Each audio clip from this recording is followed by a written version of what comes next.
My coming sir. Thank you sir.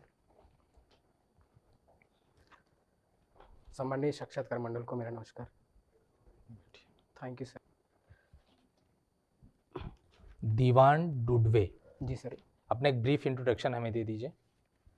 Sir मेरा नाम दीवान डुडवे है। मैं मध्य प्रदेश के बड़वानी ज़िले का निवासी हूँ। सर मेरी प्रारंभिक स्कूली शिक्षा गृह जिले बड़वानी से ही गांव के नज़दीकी सरकारी स्कूल से पूर्ण हुई है और विधि स्नातक की पढ़ाई मैंने देवी अहिल्या विश्वविद्यालय इंदौर से 2021 में पूर्ण की और उसके पश्चात एडीपीओ की तैयारी की और अभी साक्षात्कार के लिए उपस्थित हूँ। और मेरी रुचि है सर संगीत सुनना, विशेषकर आदिवासी संगीत सुनता हूँ सर। अच्छा दीवान जी, ये बताइए अनुसूचित जाति और जनजाति दोनों में क्या अंतर है?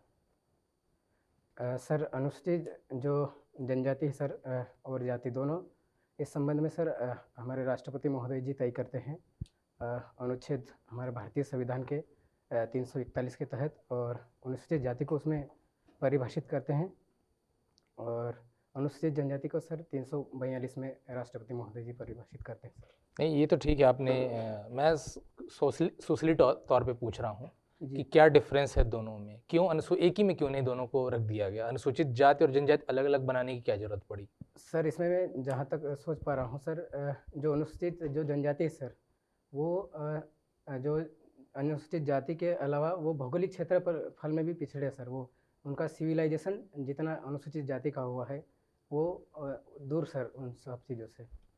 अच्छा तो ये बताइए मध्य प्रदेश की 300 सबसे ज़्यादा पिछड़ी जनजातियाँ?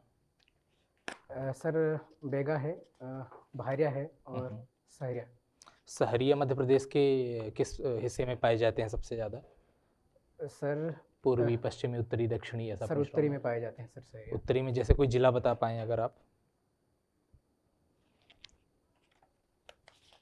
सॉरी सर अभी याद नहीं कर पाऊँ। ठीक है। अच्छा एक कला समूह में आपका ग्रेजुएशन हुआ है? जी सर। सब्जेक्ट्स क्या थे आपके? सर जियोग्राफी, पॉलिटिकल साइंस और इकोनॉमिक्स। अच्छा तो आपको इनमें से किस में इंटरेस्ट था? इंटरेस्टिंग सब्जेक्ट आपका कोई एक? जी सर मैं सभी सब्जेक्ट मेरे अच्छे थे, लेकिन सर मैं ज़्यादा अच्छा मेरी रुचि थी सर पॉलिटिकल साइंस को लेकर थी। तो अच्छा तो ये बताइए कि इंडिया में एक वोटिंग सिस्टम फॉलो किया जाता है, उसको कुछ एक नाम दिया गया है, ठीक है? तो आप बताएंगे क्या है वोटिंग सिस्टम? वो एक नाम है उसका। सॉरी सर इस बारे में मुझे फर्स्ट पास्ट पोस्ट सिस्टम आपने सुना है? सॉरी सर मैं इस बारे में देखूंगा सर जाके। अच्छा तो ये बताइए आपने थिंकर्स भी पढ़े हैं? थिंकर्स थे आपके सिलेबस में, रहे होंगे थोड़े जी बहुत, सर। है ना? तो वेस्टर्न थिंकर्स में आपने किसको पढ़ा है? जेएस मिल पढ़ा है आपने?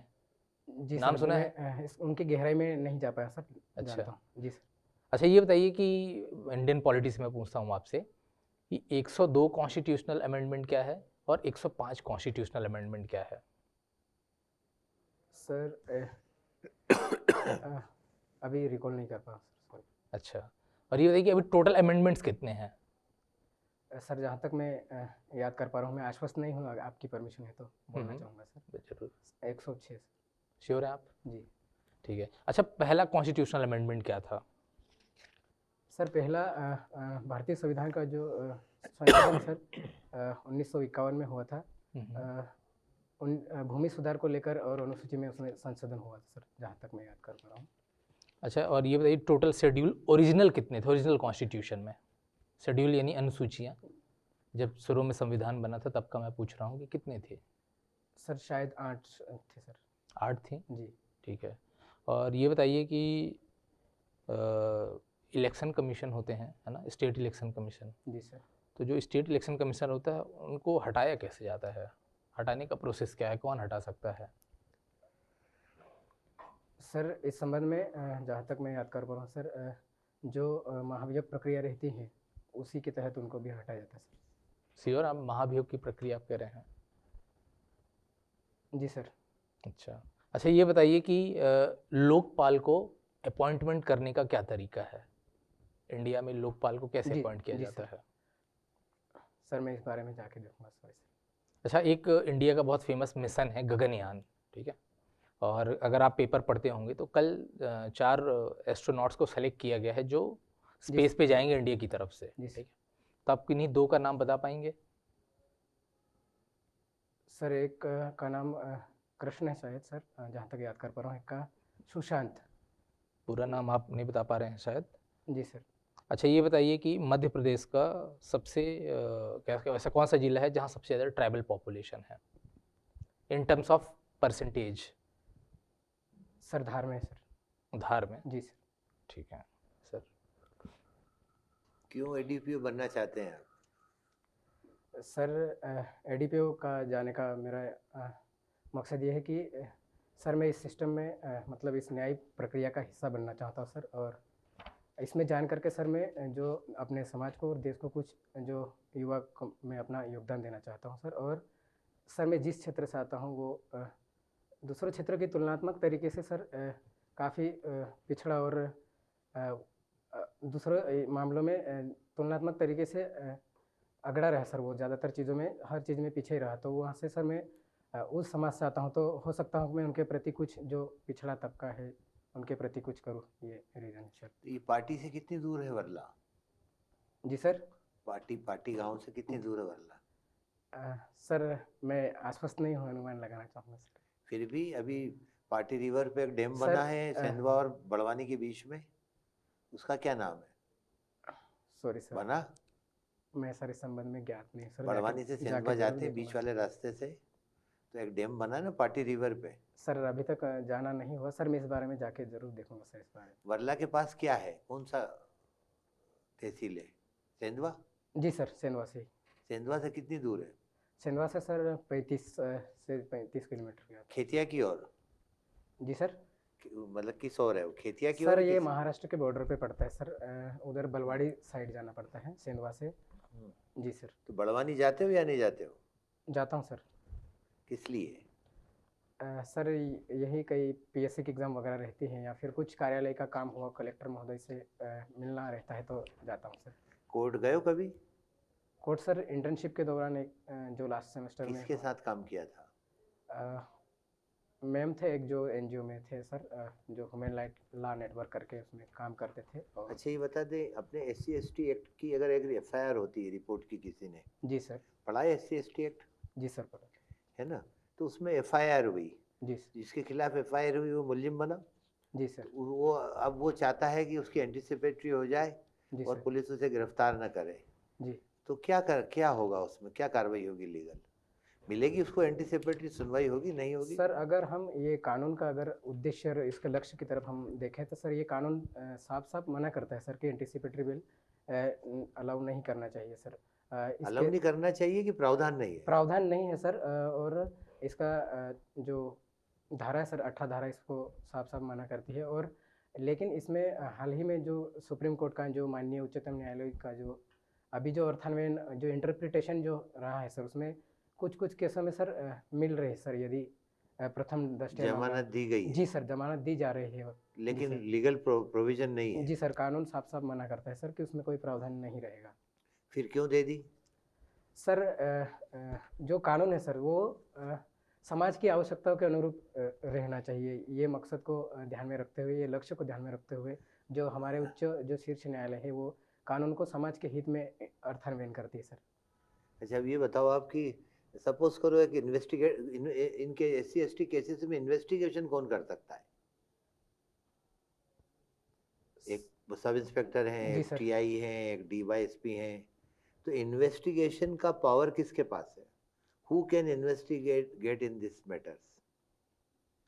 सॉरी सर, मैं श्योर नहीं सर, जाके देखते हैं। कौन कर सकता है सर?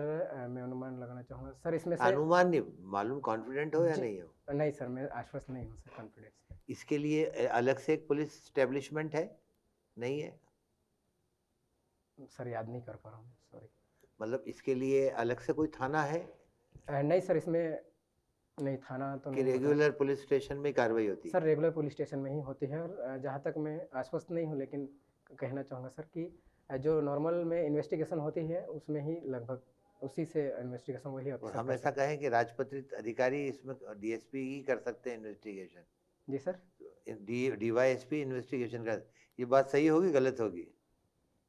सॉरी सर, मैं ज्ञात नहीं देखूंगा सर। अच्छा, आप ये बता दो आपके यहाँ पे एनडीपीएस के केसेस बनते हैं बरला में? जी सर, अभी मैं होते हैं सर, होते हैं। किस के संबंध में बनते हैं? क्या, किस चीज के केसेस बनते हैं? गांजे के, अफीम के, किसके बनते हैं? सर ज़्यादातर गांजे के ही बनते हैं सर। क्यों गांजा क्यों होता है वहाँ इतना? सर गांजा का जो मतलब जो वहाँ तो फॉरेस्ट लैंड है, जी सर, पहाड़ों पे, जी सर। है ना? सर इसका रीज़न में जहाँ तक सोच पा रहा हूँ सर अभी कि जो वहाँ पर जो जनजाति पिछड़ा जहाँ पर एरिया है, तकनीकी में भी और शिक्षा में भी, और तमाम जो अपने लीगल राइट्स है और जो कानून है, ये सब अधिकार उनके जो और शासन के प्रति जो कर्तव्य है, उसके प्रति सर वो जितना डेडिकेटेड या समर्पित नहीं रहते और उसके बारे में जानकार भी नहीं है सर। तो ये कारण रहा है और बस यही कारण याद कर। पुलिस केसेस बना के गिरफ्तारी कर रही है? जी सर, कर रही हैं। कर रही है ना? जी सर, कर रही है। अच्छा, अब थोड़ी सी ये बात बता दें, ये रेस जस्टिस का प्रिंसिपल कहाँ है एविडेंस एक्ट में? सर इस संबंध में सर भारतीय साक्ष्य अधिनियम की धारा 6 है। चलिए ठीक है। अच्छा, ये लोक सेवक कौन होते हैं? सर लोक सेवक में हमारी आईपीसी में धारा 21 में बताया गया सर, जिसमें करीबन 9 से 10 प्रकार के जो अधिकारी हैं उनको लोक सेवक घोषित करती है सर हमारी दंड संहिता। अच्छा, ये बता दिए मिसचिफ क्या है, का अपराध क्या होता है? रिष्टी ये कहाँ दिया, कहाँ पर है, कौन सी धारा में है? सर रिष्टी का हमारी दंड संहिता के धारा 425 से 440 तक है सर, जहाँ तक मैं याद कर पा रहा हूँ। और सर रिष्टी का जो अर्थ है सर, कोई भी जो अधिकार में जो दूसरे की संपत्ति में या फिर उनका जो दायित्व है अच्छे से निभाना नहीं, उसमें कोई उलझने पैदा करना, उनको रिष्टी कह सकते हैं सर। रिवीजन का प्रोविजन मालूम है? और कहाँ पर सर? रिवीजन जी सर, पुनरीक्षण जिसको जी बोलते हैं जी अपन, सर, जी सर। तो वो उसमें क्या देखती है कोर्ट? जो मतलब रिविजनल कोर्ट जो होती है, जैसे कि जेएमएफसी ने एक ऑर्डर किया, जी सर, उसके अगेंस्ट में रिवीजन में गए, जी सर। तो उसका प्रावधान क्या है और उसमें उसके क्या पैरामीटर्स हैं जो देखे जाते हैं? सर जो रिवीजन है सर, उसमें जो ऑर्डर रहता है उसकी शुद्धता, वैधता और उसकी औचित्यता को लेकर बात की जाती है सर। बहुत बढ़िया। जी सर, आप पूछो सब। थैंक यू ठीक है। सर। दीवान ये बताइए कि ऐसे कौन कौन से मामले हैं सीआरपीसी में जी सर। जिसमें पुलिस वाला किसी व्यक्ति को विदाउट वारंट अरेस्ट कर सकता है? 5 ऐसे मामले बताइए। सर इस संबंध में हमारी दंड प्रक्रिया संहिता के कुछ प्रोविज़न हैं, जहाँ तक मैं याद कर पा रहा हूँ सर। धारा 41 में है और चैप्टर 11 में भी है सर, जो प्रिवेंटिव मेजर है उसमें भी। और जिसमें सर 41 में ये है कि सर जो संगीन अपराध है सर, जो उसमें जो गिरफ्तारी करते हैं सर, तो पहली धारा सर रेप के केसेस में बिना वारंट के गिरफ्तार कर सकते हैं सर, और मर्डर। उस लिस्ट के हिसाब से बताइए, लिस्ट में क्या लिखा हुआ है? रेप का मामला वहाँ पे मेंशन है 41 में, रेप और मर्डर ये मेंशन है वहाँ पे? नहीं सर, उसकी एग्जैक्ट डेफिनेशन सर मैं उसके साथ अभी रिकॉल नहीं कर पा रहा हूँ सर। आप ये बोलिए। जी सर। अच्छा एक बताइए, जैसे समझिए एक फौजी है, जी सर। वो युद्ध लड़ने गया, जी सर। लेकिन वो युद्ध से भाग गया। जी सर। युद्ध लड़ा ही नहीं उसने, वो भाग गया। जी सर। और वो सैनिक है, जी सर। तो अगर उसे गिरफ्तार करना है तो किसकी परमिशन लेनी पड़ेगी? सर उसके लिए सर जो जिससे वो गवर्न होते हैं सर, उस जो कॉम्पिटेंट अथॉरिटी है सर, सेंट्रल गवर्नमेंट से गवर्न होता है, फिर बीएसएफ का? जी सर, तो उसी गवर्नमेंट से उससे सेंट्रल गवर्नमेंट। जी सर, जी सर। चाहिए बताइए, क्या भगौड़ा कोई डिजर्टर होता है, उसके संबंध में लेनी पड़ती है क्या अनुमति? सर यदि वो फॉरेन चले जाता है तो सर उस संबंध में सर शायद लेनी पड़ती होगी, मैं श्योर नहीं लेनी पड़ती है। 41 सेक्शन को जी सर, पढ़िएगा, भगौड़े के संबंध में आपको जी नहीं लेनी पड़ती। जी जी। चलिए, एक अभी नया केस लॉ आया है, सुप्रीम कोर्ट ने कहा है कि जो विवाहित महिला होती है, अगर उसका पति उसके साथ सेक्सुअल इंटरकोर्स करता है, अगर वो 15 साल से नीचे की है तभी रेप माना जाएगा। जी और सर। जर्नल में ये आयु 18 वर्ष है। जी सर। सुप्रीम कोर्ट ने कहा है कि 15 और 18 वर्ष विवाहित और अविवाहित महिला के बीच में कहीं ना कहीं विभेद करता है और ये डिस्क्रिमिनेशन है। कौन सा केस है? सॉरी सर, अभी रिकॉल नहीं कर पा रहा। चलिए समझिए, एक व्यक्ति नाव चलाता है, जी सर। गंगा नदी पे नाव चला रहा है, नाव को वो क्या करता है, रात को बांध देता है नाव को। आप देखते हो खूंटी डाल के नाव को बांध दिया जाता है जी सर। कि नाव बह ना जाए, और बह उस पे वो सो जाता है। जी सर। आप जाते हैं शरारत के तौर पे उस नाव की रस्सी को खोल देते हैं, वो रात को बहता है इलाहाबाद से और सुबह वो वाराणसी पहुंच जाता है। जी सर। तो कोई चोट वगैरह नहीं लगी। तब वो देखता है कि बनारस में, वो तो इलाहाबाद में था और कहाँ पहुंच गया, जी सर। वाराणसी। जी सर। लोगों ने बताया कि रस्सी किसने खोली, आपने खोली। क्या कोई अपराध किया? सर अगर वो इंटेंशन से करता है तो कर सर जरूर कर। इंटेंशन से ही कर रहा है, अपराध बताइए। हाँ सर, कौन सा अपराध है सर। कौन सा अपराध? सर अभी एग्जैक्ट धारा याद नहीं कर पा रहा सर। ठीक है। Sorry।